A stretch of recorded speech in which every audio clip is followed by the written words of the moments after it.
আসসালামু আলাইকুম, সবাইকে স্বাগতম জানাচ্ছি নবম শ্রেণীর আইসিটি প্রস্তুতি কোর্সে। আমি সামির তালুকদার। আমরা আজকে পড়ব হচ্ছে ষষ্ঠ অধ্যায় প্রোগ্রামিংয়ের মাধ্যমে সমস্যা সমাধান সম্পর্কে।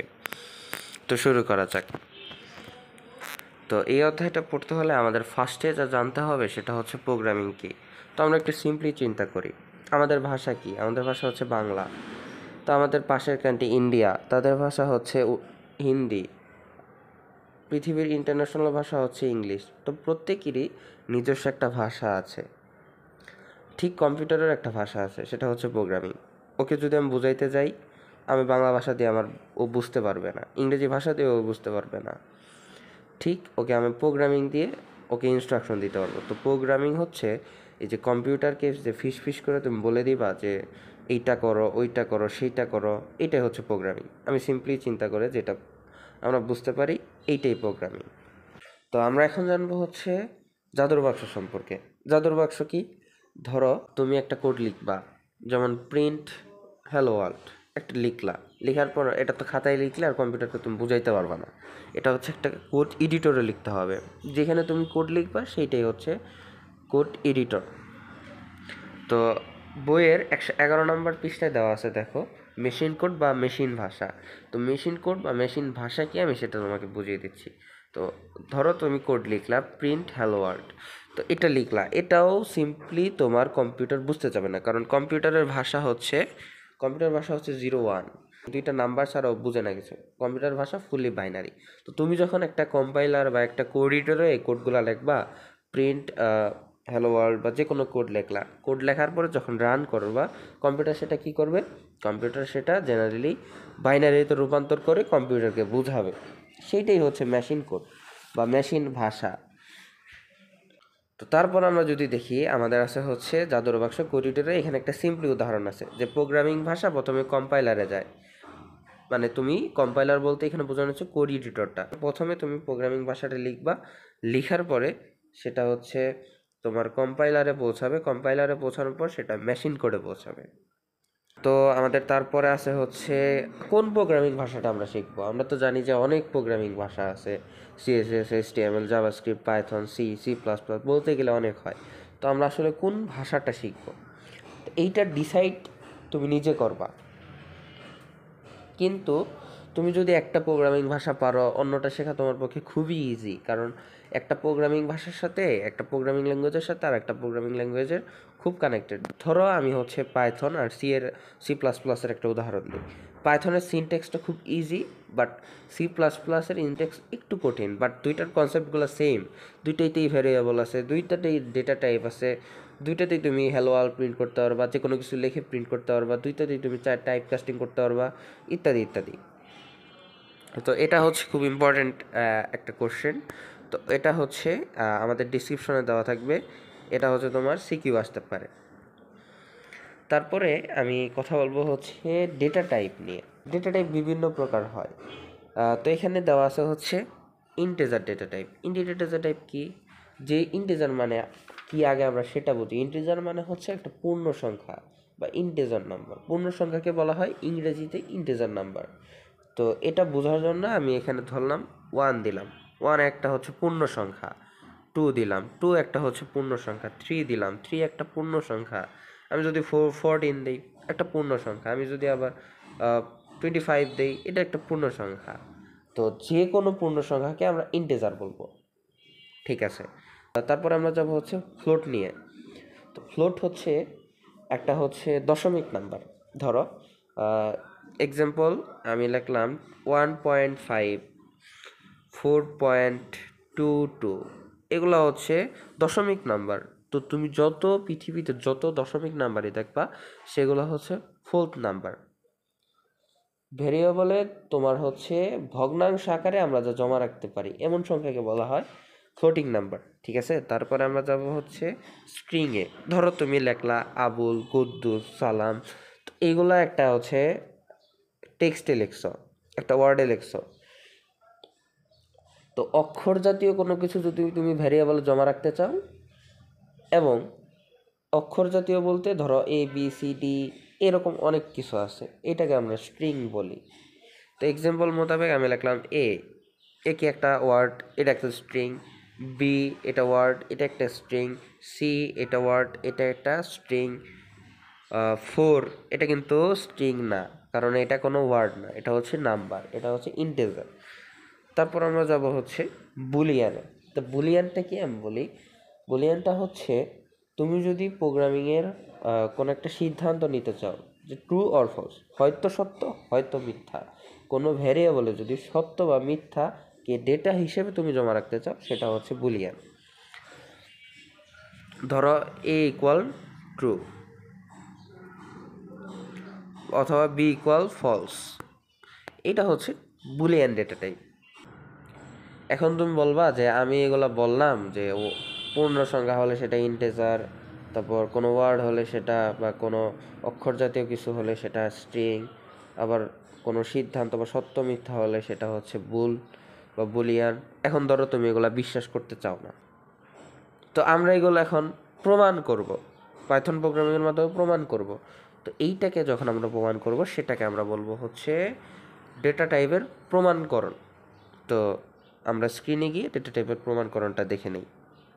পাইথন কোড করার জন্য আমরা চলে আসলাম হচ্ছে কোল্যাবে।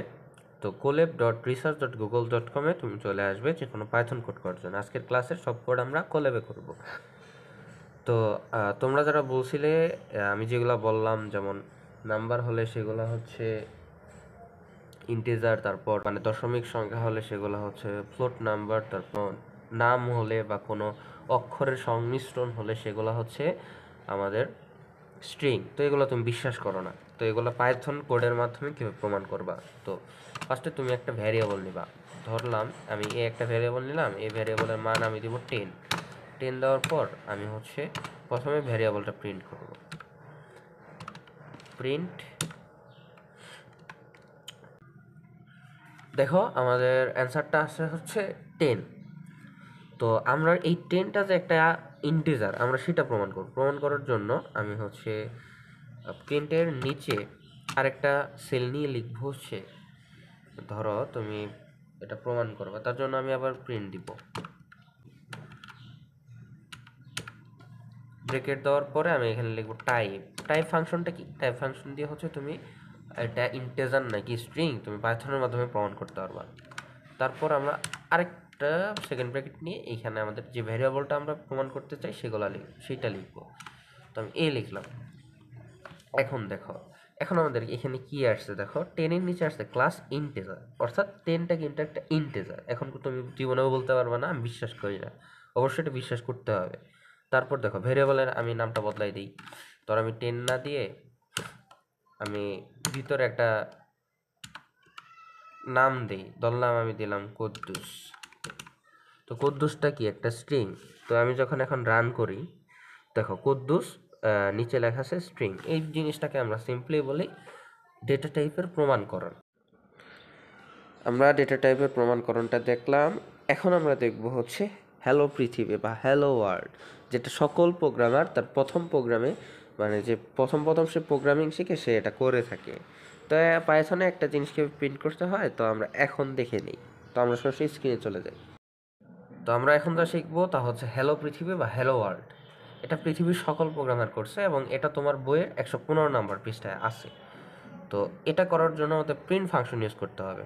তো যে কোনো লেখা যদি তুমি পাইথনে শো করতে চাও, ডিসপ্লে করতে চাও, তো তোমার ফাংশনটা হবে হচ্ছে প্রিন্ট। এই ফাংশনের মাধ্যমে যে কোনো কিছু প্রিন্ট করতে পারবে। এখন তোমার একটা ফার্স্ট ব্র্যাকেট দিতে হবে। এই ফার্স্ট ব্র্যাকেটের মধ্যে তুমি যাই লিখবা তাই প্রিন্ট হবে। ধরলাম আমি 12 লিখব। 12 লেখা এখন আমি যদি প্রিন্ট করি, তাহলে আমার প্রিন্ট আউটপুটটা আসছে কি 12। ধরো আমি এখন লিখবো হচ্ছে হ্যালো ওয়ার্ল্ড। Hello world. এখন যদি আমার একটা ইরর আসবে, ইরর আসার কারণটা হচ্ছে এখানে আমার সিনট্যাক্সটা আসলে ঠিক নাই, এটাকে বলে নেম ইরর। ঠিক আছে, তো এখন আমি হ্যালো ওয়ার্ল্ড প্রিন্ট করার জন্য বা কোনো স্ট্রিং প্রিন্ট করার জন্য আমাদের কি করতে হবে, হ্যালো ওয়ার্ল্ড আমি কেটে দেই। এখন আমাদের ডবল কোটেশন ইউজ করতে হবে। এখন যদি আমি ডবল কোটেশনের মাঝখানে যাই লিখি না কেন, আমি হ্যালো ওয়ার্ল্ড লিখে হ্যালো কুদ্দুস লিখি, সব প্রিন্ট হবে। এখন যদি দেই, দেখো আমাদের প্রিন্ট হয়েছে কি হ্যালো ওয়ার্ল্ড। তো এইটাই ছিল আমাদের প্রথম প্রোগ্রাম বা হ্যালো ওয়ার্ল্ড। আমাদের প্রথম প্রোগ্রাম দেখা শেষ। এখন আমরা দেখব হচ্ছে এক বালতি পানি, সোজা কথা একটা ভ্যারিয়েবল। তো ভ্যারিয়েবল কি আমরা সেটাকে বুঝে নিই, তারপর আমরা স্ক্রিনে গিয়ে দেখব। তো ভ্যারিয়েবলটা হচ্ছে ধরো একটা বালতি পানি, একটা বালতি ফাঁকা, ধরো একটা বালতি আছে তোমার কাছে, সেটা তুমি পানি ভরছো, পানিটা তুমি বালতিতে রেখে দিছো, অর্থাৎ বালতিতে স্টোর করছো, অর্থাৎ কোনো জিনিস স্টোর করাকে ভ্যারিয়েবল বলে। তো ভ্যারিয়েবলের বাংলা হচ্ছে চলক, এক কথায় চলক। ধরো আমি এ নিলাম, এ ইকুয়াল 1 দিলাম, এর মানে কি? এর মানে হচ্ছে এ ভ্যারিয়েবলে আমি 1 সংখ্যাটাকে স্টোর করে রাখছি। ঠিক এটাই হচ্ছে ভ্যারিয়েবল। তো আমরা স্ক্রিনে গিয়ে বিস্তারিত দেখে নিই। তো আমরা যে বললাম ভ্যারিয়েবলটা হচ্ছে এক বালতি পানি, তো এটা কিভাবে এক বালতি পানি হয় সেটা বোঝাই। তো ধরো তুমি একটা ভ্যারিয়েবল লিখবা, পাইথনে একটা ভ্যারিয়েবল লেখার জন্য সিম্পলি যে কোনো একটা টেক্সট নিবা। ধরো এ একটা ভ্যারিয়েবল। তুমি যখন ম্যাথ করার সময় চলক ব্যবহার করো, এক্স ওয়াই জেড, এগুলো যেমন একটা ভ্যারিয়েবল, একটা ভ্যারিয়েবল। এর মান ইকুয়াল, এর মানটা আমি ধরলাম 10। তো এখানে ভ্যারিয়েবলটা কি? এ এবং 10। এটা হচ্ছে একটা বালতি, 10টা হচ্ছে ধরো পানি, যা বালতিটাকে পূর্ণ করছে বা বালতিটাকে ডেটা হচ্ছে রেখে দিছে। তো এ ভ্যারিয়েবলে আমার ডেটাটা কি? 10। আমি একটা ডেটা স্টোর করলাম যে এর মান 10, এটা এমন ভ্যারিয়েবল। এখন এর মান আসলেই কি 10 এটা প্রমাণ করার জন্য আমরা সিম্পলি প্রিন্ট, তারপর হচ্ছে ফার্স্ট ব্র্যাকেটে এ, এটা দিয়ে আমরা যদি দেখি যে আসলেই কিন্তু এর মান 10। এখন আমি এর মান যাই দিই না কেন, 99999, আমি যাই দিই না কেন এর মান তাই আসবে। আমি যদি বলি এর মান হচ্ছে এইটা দিলাম, আমি এইটা, এর মান কিন্তু সেইটাই আসবে। অর্থাৎ ভ্যারিয়েবল কিন্তু পরিবর্তনযোগ্য। কোশ্চেন আসতে পারে ভ্যারিয়েবল কি পরিবর্তনযোগ্য কি না, অ্যান্সার হচ্ছে হ্যাঁ। তো এই ছিল আমাদের ভ্যারিয়েবল। তো ভ্যারিয়েবল কাকে বলে এটা নিয়ে আমাদের একটা কোশ্চেন আসতে পারে। তো ভ্যারিয়েবলটা হচ্ছে ডেটার মান সংরক্ষণের জন্য মেমোরি সেলের কোনো বৈধ নামকে ভ্যারিয়েবল বলে। এখানে বৈধ নাম কেন বলা হয়েছে? কারণ ভ্যারিয়েবল মানে সবভাবেই লেখা যায় না, ভ্যারিয়েবল লেখার কিছু নিয়ম আছে। তো সেই নিয়মগুলো আমরা স্ক্রিনে দেখে নিই। ভ্যারিয়েবল লেখার কিছু নিয়ম আছে, তো আমরা নিয়মগুলো একটু দেখি। আমরা ফার্স্টে যে শিখলাম এ ইকুয়াল 10, এটা একটা ভ্যারিয়েবল, এইভাবে লিখতে পারো। এখন ধরো তোমার হচ্ছে একটা ভ্যারিয়েবল লেখা দরকার যার মধ্যে স্পেস আছে, যেমন এ ইকুয়াল, এখানে ভ্যারিয়েবল দিব এ ইকুয়াল 10। এখানে আমার কয়টা স্পেস দেখো, এখানে আমার একটা স্পেস। স্পেসটা কোথায়? স্পেসটা হচ্ছে এইখানে। তো এটা এখন আমি যদি প্রিন্ট দিই, দেখো কি হয়।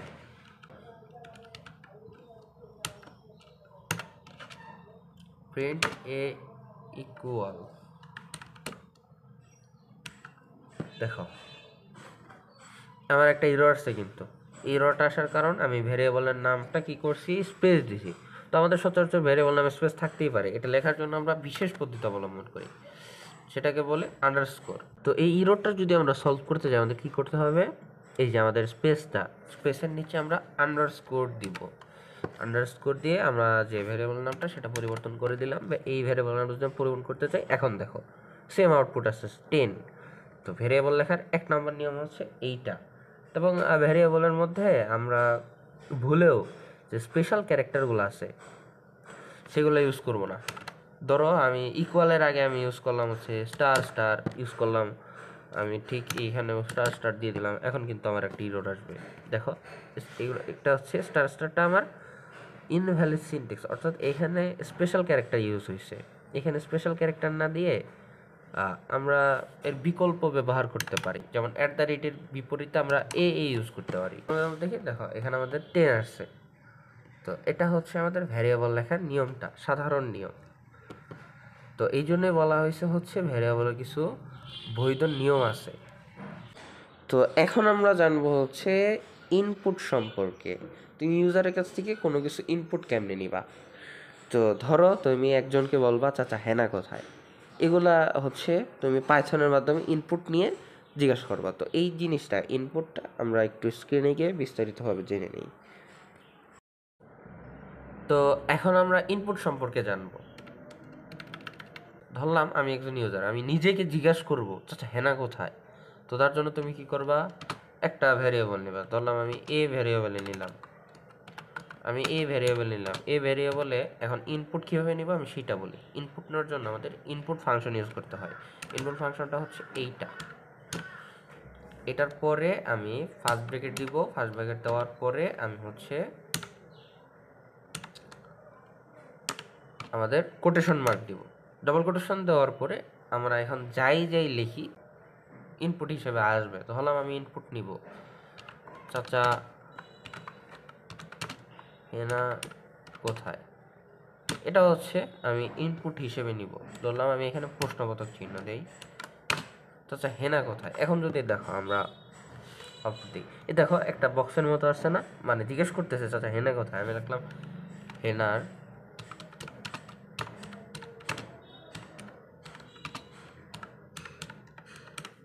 দেখো এটা লিখলাম, লিখে যদি আমি ইন্টার দিই আমাদের কোডটা শেষ, দেখছো। এখন আমি যদি প্রিন্ট করি, আমি এক্সটার্নালভাবে লিখব যে চাচা হেনা কোথায়।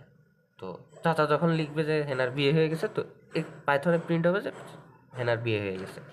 তো এটার জন্য আমাদের ফার্স্ট ব্র্যাকেট নিয়ে আমি এই ভ্যারিয়েবলটা প্রিন্ট করে দিব।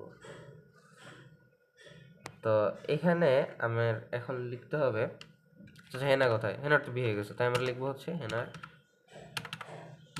বিয়ে হয়ে গিয়েছে। দেখো এখন যদি আমি ইনপুট দিই, দেখো আমার অ্যান্সারটা কি আসছে, হেনার বিয়ে হয়ে গেছে। তো ইনপুট মানে কি? ইনপুট মানে কারো কাছে কোনো কিছু জিজ্ঞাসা করা, পাইথনের মাধ্যমে কারো কাছে কোনো কিছু জিজ্ঞাসা করা যে এইটা কি, ওইটা কি, সেইটা কি। তো আমি এখানে ইনপুট কি করছি, ইনপুট নিচ্ছি চাচা হেনা কোথায়। আমি এক্সাম্পল হিসেবে চাচাকে জিজ্ঞাসা করছি হেনা কোথায়। তো এটা একটা, এটাকে বলে ইনপুট। আর পাইথনে ইনপুট দেওয়ার নিয়ম হচ্ছে এইটা। প্রেমের সমাধি ভেঙে মনের শিকল ছিঁড়ে পাখি যায় উড়ে যায়। এখন আমরা জানবো হচ্ছে বিভিন্ন অপারেটর সম্পর্কে। যেমন আছে অ্যারিথমেটিক অপারেটর। আমি সিম্পলি বলে নেই, অ্যারিথমেটিক অপারেটরটা হচ্ছে প্লাস, মাইনাস, ইনটু, ডিভাইডেড, এগুলো হচ্ছে অ্যারিথমেটিক অপারেটর। কিছু উদাহরণ আমরা দেখি, এগুলো আমাদের বইয়ে দেওয়া আছে 120 পৃষ্ঠায়। তো এখানে দেখো ফার্স্টে দেওয়া আছে প্লাস। প্লাস একটা হচ্ছে অ্যাডিশন অপারেটর, এটার মাধ্যমে তুমি পাইথনে যোগ করতে পারবা। তারপর আছে হচ্ছে সাবট্রাকশন অর্থাৎ বিয়োগ আছে। তারপর আছে তুমি গুণ করার জন্য এই সিম্বলটা তোমার ইউজ করতে হবে, স্টার চিহ্ন ইউজ করতে হবে।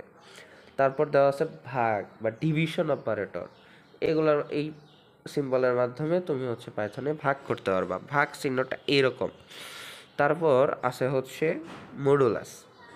তো মডুলাস চিহ্নটা তোমাকে হচ্ছে পার্সেন্টেজের যে চিহ্নটা ঠিক সেইভাবে দিতে হবে, এইভাবে, এটা হচ্ছে মডুলাস। তো এগুলো ছিল আমাদের অ্যারিথমেটিক অপারেটর। তো অ্যারিথমেটিক অপারেটরটা কি, আমরা গাণিতিক অপারেশনে যে যোগ, বিয়োগ, গুণ, ভাগ, ভাগশেষ ব্যবহার করি সেগুলোই হচ্ছে অ্যারিথমেটিক অপারেটর। তো তারপর আছে হচ্ছে কম্প্যারিজন অপারেটর। তো নামটা শুনে অবশ্যই বুঝতে পারছো যে কম্প্যারিজন মানে তুলনা করবে। তো ঠিকই, এটা হচ্ছে তুলনাকৃত অপারেটর। তো এটার বিস্তারিত আমরা দেখে নিই। তো তুলনা অপারেটরটা হচ্ছে ধরো ইকুয়াল আছে, ধরো দুইটাই যদি ইকুয়াল হয় সেটা ইকুয়াল হবে।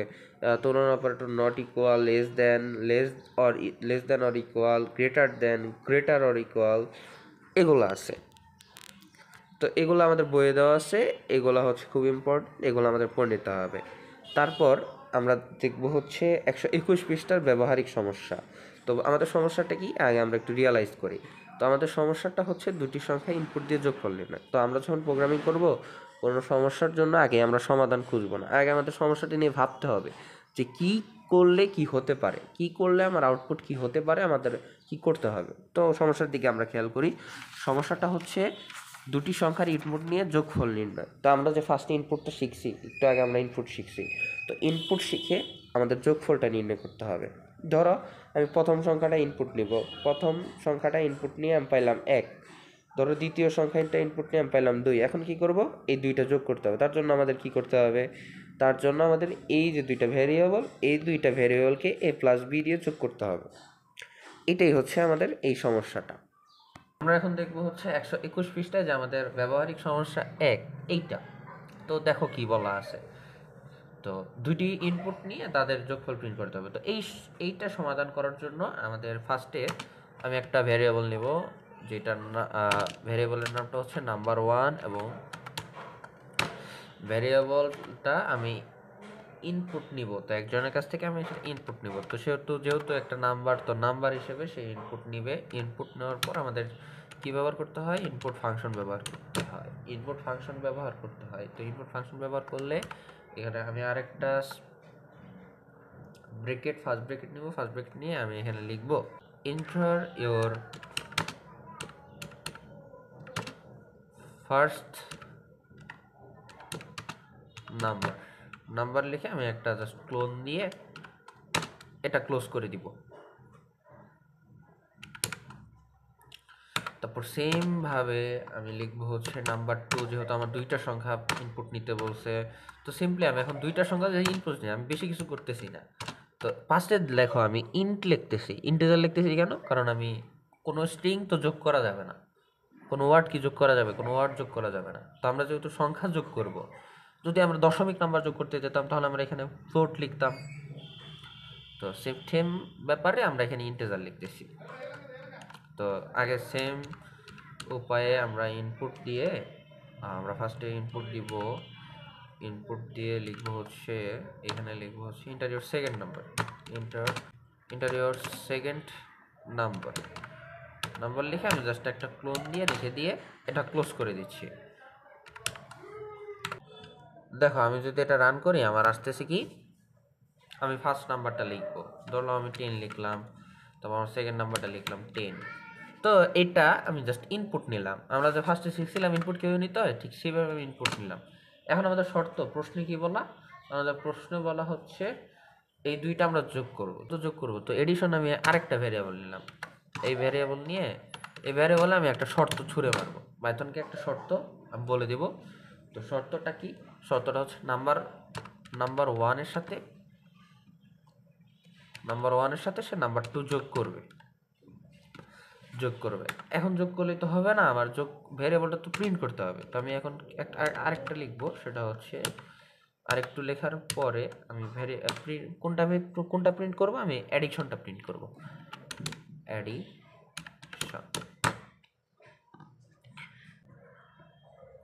তো প্রিন্ট দেওয়ার পরে এখন দেখো আমাদের একটা আউটপুট আসছে।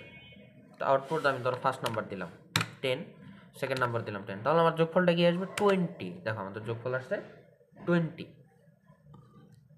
এটাই ছিল আমাদের ব্যবহারিক সমস্যা 1-এর সমাধান, সিম্পল।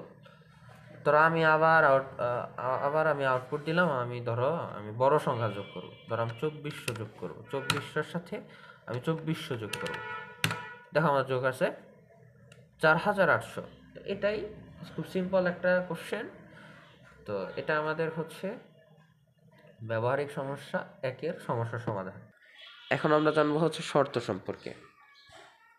তো সিম্পলি একটু চিন্তা করো যে এক বালকের নাম আবুল, সে ঘুম থেকে উঠছে সকাল সকাল ভোর 5টার সময়। সে একটা সিদ্ধান্ত নেবে। সিদ্ধান্তটা কি? সে জানে না আজকে কী বার। তো সে সিদ্ধান্ত নেবে, সে মোবাইলে দেখবে আজকে যদি শুক্রবার হয় তাহলে সে ঘুমাবে, যদি শুক্রবার না হয় তাহলে সে ধরো স্কুলে যাবে। তো এটা হচ্ছে একটা সিদ্ধান্ত। যদি এটা হয় তাহলে সেটা করবা, যদি সেটা না হয় তাহলে এটা করবা। এটাকে আমরা পাইথনের ভাষায় বলি হচ্ছে ইফ স্টেটমেন্ট, এলস স্টেটমেন্ট। তো এটা আমরা একটু বিস্তারিত জানি। এখন আমরা জানবো হচ্ছে ইফ এলস অপারেটর সম্পর্কে। তো ইফ এলস লেখার নিয়মটা কি? ইফ এলস লেখার নিয়মটা যদি হয় তাহলে সেইটা করবে। অর্থাৎ ধরো তুমি একটা রোবট বানাইলা, রোবটকে বললা যে এইখানে যদি ময়লা থাকে সে ময়লা পরিষ্কার করবে, অন্যথায় সে চলে যাবে, যদি ময়লা না থাকে সে চলে যাবে। এটা একটা এক্সাম্পল। তো এটা লেখার নিয়মটা কি? এটা লেখার পাইথন নিয়ম, আমি ইফ দিব। ইফ দিয়ে আমাদের হচ্ছে একটা ক্লোন দিতে হবে। ক্লোন দিলাম। এখন আমরা স্টেটমেন্ট লিখব, একটা শর্ত লিখব। একটা শর্ত লেখার পর এলস লিখব। এটা আমি জাস্ট নিয়ম দেখাচ্ছি যে ইফ এলস কীভাবে লিখে। এটা নিয়ম দিয়ে তারপর ইল স্টেটমেন্ট লিখব।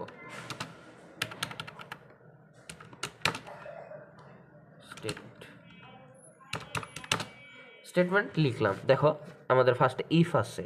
ইফ স্টেটমেন্টটা কি, ধরো এখানে ময়লা পরিষ্কার করতে, আমাদের স্টেটমেন্টটা কি হবে, কি যদি মানে রোবট যদি চোখে তার ময়লা দেখে, যদি ময়লা থাকে, তাহলে আমাদের স্টেটমেন্টটা হবে কি, পরিষ্কার করো। পরিষ্কার, এগুলো 6-এ পড়ে আসছো, পরিষ্কার করো। তারপর যদি না থাকে, যদি ময়লা না থাকে, তাহলে চলে যাও, চলে যাও। এটা হচ্ছে আমাদের সিম্পলি একটা লেখার নিয়ম। তো আমরা একটু বিস্তারিত জানি, একটা এক্সাম্পল দেই। তো এক্সাম্পলটা হচ্ছে, ধরো আবুলের একদিন সকালে ঘুম ভাঙলো আর ভাবলো যে আজকে কি বার। তারপর ভাবলো যদি আজকে শুক্রবার হয় তাহলে সে আরেকটু ঘুমাবে, নাহলে সে স্কুলে যেতে হবে, নাহলে তার স্কুলে যেতে হবে। তো পাইথনকে আমাদের জানাতে হবে যে আজকে কি, আজকে হচ্ছে শুক্রবার, ধরি আমি আজকে হচ্ছে শুক্রবার। তো আজকে হচ্ছে আমি লিখলাম ফ্রাইডে। পাইথনকে আমি ফার্স্টে জানাই নিলাম আজকে কি।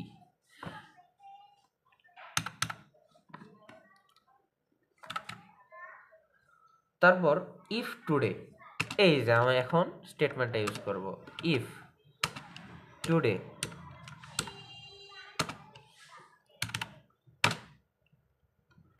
আজকে যদি ফ্রাইডে হয়, শুক্রবার হয়,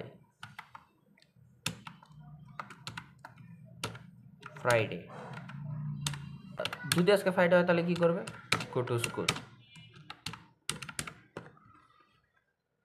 আর যদি না হয়, এলস।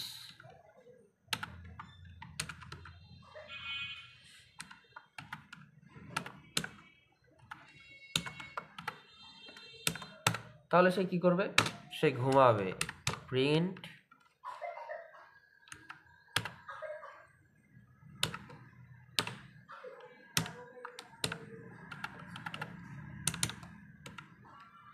আমি ঘুমাবো। দেখো কোডটা, দেখো কোডটা প্রথমে কি বলা, টুডে ইজ ফ্রাইডে, অর্থাৎ আমি ফার্স্টে বুঝাইছি যে টুডে আর ফ্রাইডে। তারপরে আমি ইফ স্টেটমেন্ট নিয়ে বলছি যে টুডে সমান আজকে যদি ফ্রাইডে হয় তাহলে সে গো টু স্কুল, আর অন্যথায় অন্যথায় সে হচ্ছে আজকে ঘুমাবে। দেখো আমাদের আউটপুটটা কি আসছে, আমাদের আউটপুটটা আসছে গো টু স্কুল। ধরো আমি টুডে অর্থাৎ আজকে ফ্রাইডে লিখছি, আজকে ফ্রাইডে হবে না। ধরো আজকে শনিবার, এখন দেখো আজকে শনিবার রবিবার আমি যাই লিখি, এখন আমাকে কি বলতেছে, আমি ঘুমাবো, কারণ আজকে হচ্ছে ফ্রাইডে। এইটাই হচ্ছে আমার ইফ এলস। তো এখন আমরা জানবো হচ্ছে 122 পৃষ্ঠার ব্যবহারিক সমস্যা সম্পর্কে। আমরা যে একটু আগে ইফিল সম্পর্কে গোতাগুতি করলাম, তো সেইটারই একটু বিস্তারিত সমস্যা। তো আমাদের সমস্যাটা কি, কোনো পরীক্ষার সর্বনিম্ন নাম্বার 40, মানে যে কোনো একটা পরীক্ষার সবচেয়ে সর্বনিম্ন নাম্বার হচ্ছে 40। দেখো তারপর কি বলা, কোনো শিক্ষার্থী পরীক্ষায় সর্বনিম্নের চেয়ে বেশি নাম্বার অর্জন করে, যদি পরীক্ষায় সর্বনিম্নের চেয়ে বেশি নাম্বার অর্জন করে তাহলে সে পাস, অর্থাৎ 40-এর চেয়ে যদি বেশি পায় তাহলে সে পাস, অন্যথায় ফেল। অর্থাৎ 40-এর চেয়ে যদি সে বেশি পায় তাহলে সে পাস, আবার 40-এর চেয়ে যদি সে কম পায় তাহলে সে ফেল। তো এটা আমরা বিস্তারিত দেখে নিই। এখন দেখো আমাদের যে ব্যবহারিক সমস্যা 2, এটা হচ্ছে 122 পৃষ্ঠার সমস্যা। তো এখানে আমাদের সমস্যাটা কি ছিল, সমস্যাটা ছিল হচ্ছে কোনো পরীক্ষায় পাশের সর্বনিম্ন নাম্বার 40, যদি কেউ 40-এর বেশি পায় তাহলে সে পাস হবে, অন্যথায় সে ফেল হবে। এটার জন্য আমরা প্রথমে কি করব, প্রথমে আমরা মার্ক একটা ভ্যারিয়েবল নিব। মার্ক ভ্যারিয়েবল নিয়ে আমি হচ্ছে আমি প্রথমে তাকে বলবো যে সে কত পেয়েছে, মানে তুমি কত পেয়েছ আমার, কারণ আমার জানতে হবে তো আসলে অ্যাকচুয়ালি সে কত পেয়েছে। মার্ক নিয়ে আমি ইনপুট দিব। দেখো আমি ইনপুট দিচ্ছি,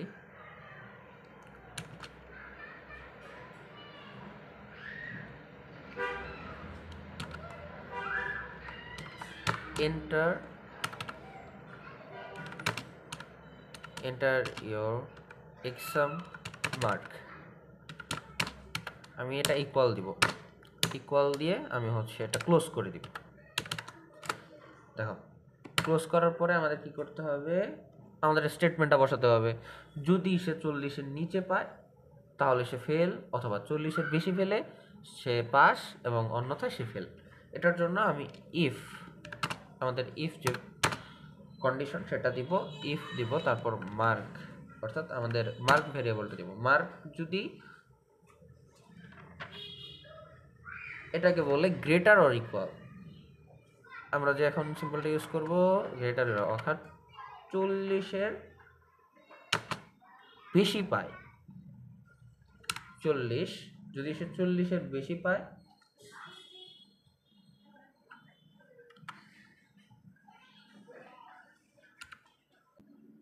যদি সে 40-এর বেশি পায় তাহলে সে হচ্ছে পাস্ট। তাহলে কি করতে হবে, প্রিন্ট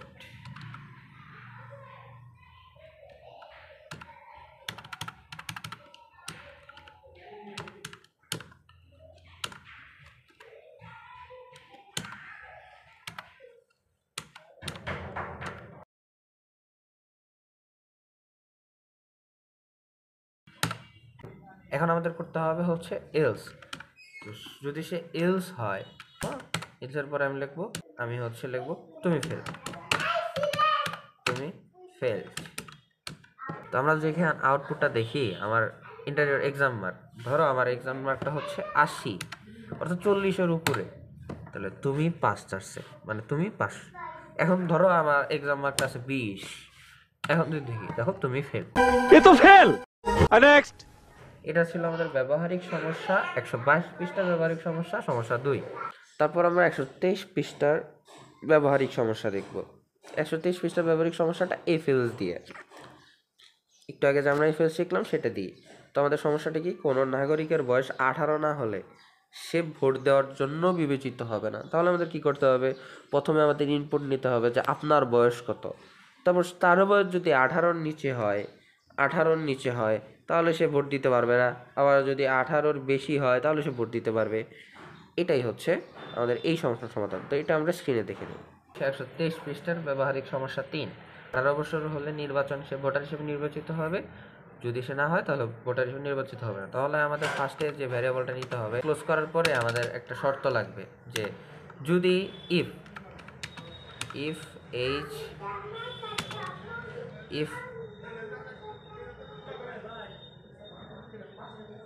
if age equal 80, তুমি ভোটার। আমি এক্সাম্পল হিসেবে এটা লিখলাম। ইলস যদি সে 18 বছরের নিচে হয়, এখন আমরা যদি আউটপুটটা দেখি, প্রথমে আমার এইজটা আস করতেছে। এখন যদি সাপোজ আমার এই এইজটা ধরি হচ্ছে 25, এখন যদি দেই তাহলে আমার আউটপুটটা আসছে হচ্ছে তুমি ভোটার। এখন আবার যদি আমি কোডটা রিপিট করে আমার বয়সটা যদি দেই 10, তাহলে আমার আউটপুটটা হচ্ছে তুমি ভোটার না। এটাই ছিল আমাদের হচ্ছে ব্যবহারিক সমস্যা 3, 123 পৃষ্ঠা। সর্বশেষে সবাইকে ধন্যবাদ জানিয়ে আজকের ক্লাসটি শেষ করছি। আইসিটি ক্লাসের সেকেন্ড পার্ট শীঘ্রই আসছে। ধন্যবাদ।